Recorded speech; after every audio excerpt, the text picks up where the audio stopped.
Today, we're doing a deep dive on the brand new Gozney Dome Gen 2.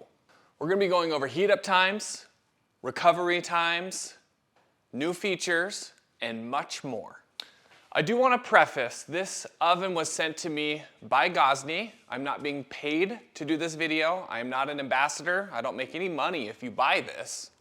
They've just been nice enough to collaborate with me on a few ovens now and have always told me I am free to say whatever I want about the oven. I don't have a list of things I have to say. I can give a full, honest review on this oven. Which, speaking of, a lot of people have been asking me why I haven't been doing more Uni oven reviews, which I would love to do more of, but I've reached out to Uni several times and they tell me no.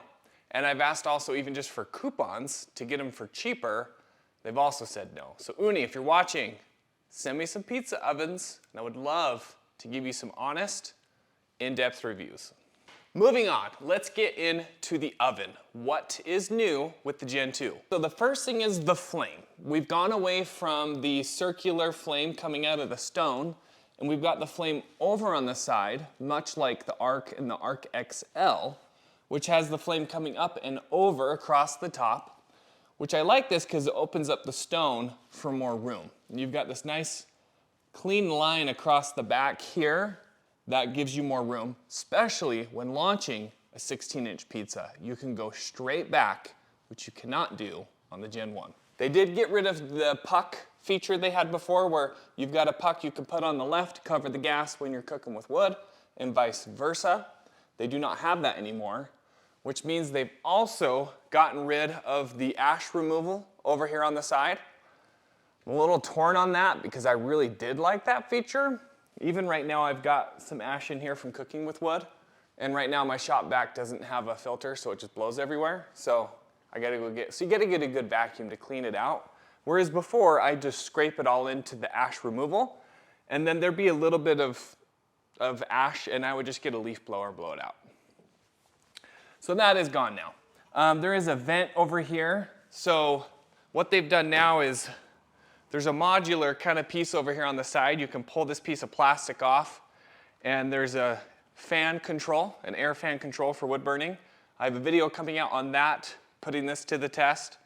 Would have been cool if they found a way to do some kind of ash removal, but that's what this whole area is being used for now. This is not the XL, this is just the standard Gen 2, which is bigger than the Gen 1. I'll show you, I have a 16-inch cutout that I'll put in the Gen 2, and you can see how much room there is on the right side and on the left side, and even front to back. Versus the Gen 1, it's a much tighter fit. And on the Gen 1, this 16-inch cannot slide straight back without having to move around that propane fire ring thing there. So already we can see that the Gen 2 is a much bigger cooking area. I also have a 12-inch cutout. I can show you putting that in. You can see there's a lot more room in the Gen 2 than the Gen 1. Also, what I'm excited about with the Gen 2 is you could cook one of the 12-inch pizzas over on the right side. While it's cooking, the left side of the stone is heating up, and then you cook your next pizza on the left side, and you could go back and forth. I did that on the Arc XL, and it worked very well, which this stone is even bigger. I think you could probably almost cook indefinitely, swapping left and right, and not have to have any heat up times. I'll have to test that out to be sure, but based on experience with the Arc XL, I'm fairly certain that's possible. And then for kicks and giggles, I have a cutout that's the size of the Gozney Rock Box, and you can see that in the Gen 2 and how much room there is, and in the Gen 1 and how much room there is. And like I said before, this oven can easily cook a 16-inch pizza. That is the first oven from Gozney I've been able to say that. The Arc XL fits it, but you're having to launch just right to get a 16-inch pizza in there. Here, you can easily launch the 16-inch pizza straight back, and there's room in there to move it around. It's not pushed right against the flame like it is on the Arc XL. With a 16-inch pizza in there, you can see I've got a peel showing the distance from that pizza to the burner. It's a good distance where you don't feel like you're gonna burn it. And there's plenty of room you could actually move it further away from the flame, especially when doing New York style pizza. There is room to cook 2 10-inch pizzas in here. I've got another video I've already released where I'm cooking those 2 10-inch pizzas. For me, I don't cook 10-inch pizzas a lot, so cooking 2 at a time isn't as big a deal for me. I do like the ease of the 16-inch and then the ability with the 12-inch going side to side. So another awesome thing with the Gen 2 is it comes standard with the longer flue, whereas Gen 1 you have the shorter one, and then you gotta buy it in the package deal with the arch, which the arch is one of my favorite accessories on the Dome Gen 1 because of heat up times, recovery times. It's just an awesome performer. But if all you're wanting to buy is the arch, you have to get the flue with it. So this is nice where it already comes with that. You can now buy the arch by itself, which will save you some money. I'll have a review coming out for the arch later. So we cooked 3 different batches of wood in here, cooked some pizzas, stuff like that when I was testing this wood burner. And you can see there's a little bit of buildup here. When I tested the other flue on the Gen 1, it did help a lot with buildup. It didn't get rid of it, but it made it far less. And I did notice that here as well. It did draft and pull more of that out. I wanted to take a quick second to thank the sponsor of today's video, which is New to You. This is a company I've worked with for years now. They make accessories that go very well with pizza ovens. They've got doors, they've got an arch, they've got door holders, they've got a bunch of stuff. A lot of stuff for the Gen 1 Dome, for the Arc XL. They're going to be working on stuff also for the Dome Gen 2. So go ahead and check the description below for some links to some awesome New to You products. Again, thanks New to You for sponsoring this video. Now let's move on to the new display here, which I think is awesome. It pops off. You can turn it on either from the oven here. You can push the power button, or you can push the power button here on the back. So let's actually put it in. It won't air out as much. So over here on the display, okay, we've got the power button right here, and then we've got a timer. You can click, and it will set a timer and start going. You can click it and pause the timer. Then you can click and hold, and it will reset the timer. Also, you can go from Fahrenheit to Celsius, back and forth. And then, one of the coolest features they've done is you can do the dome temp. So it's got the dome thermometer in the back, like the Dome did before.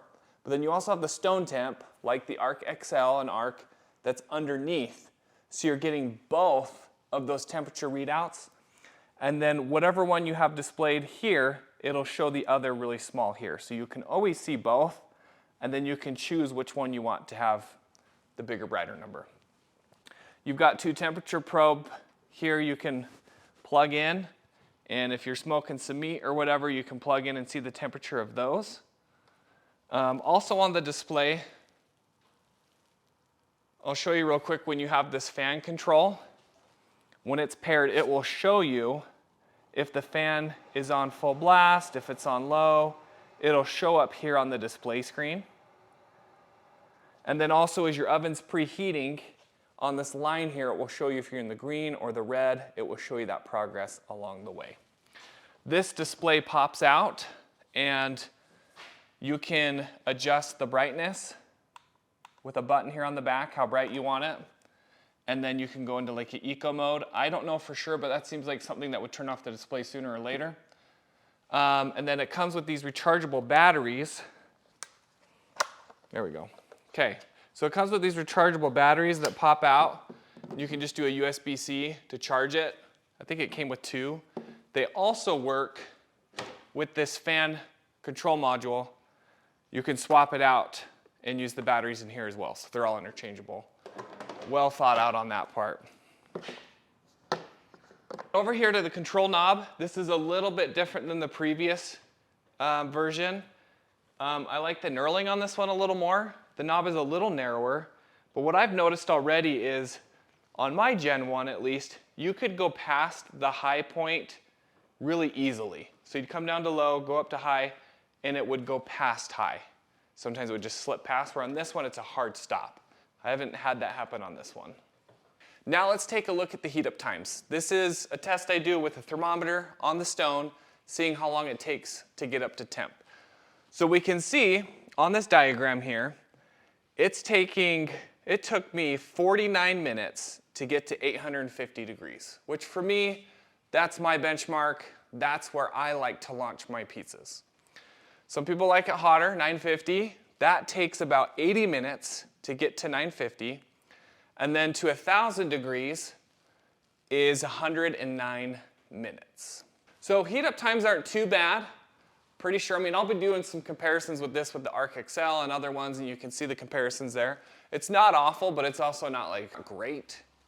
But what I was really interested in seeing was the overlap of the normal test I do paired with the dome temp and the stone temp.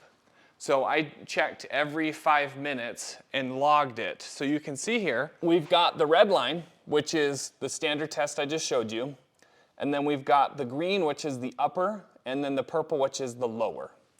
So obviously the dome's gonna heat up, the air ambient temp is gonna heat up a lot faster than the stone and under the stone. But what's interesting is you'll see is about an hour and 10 minutes in, I think it's about 900 degrees probably.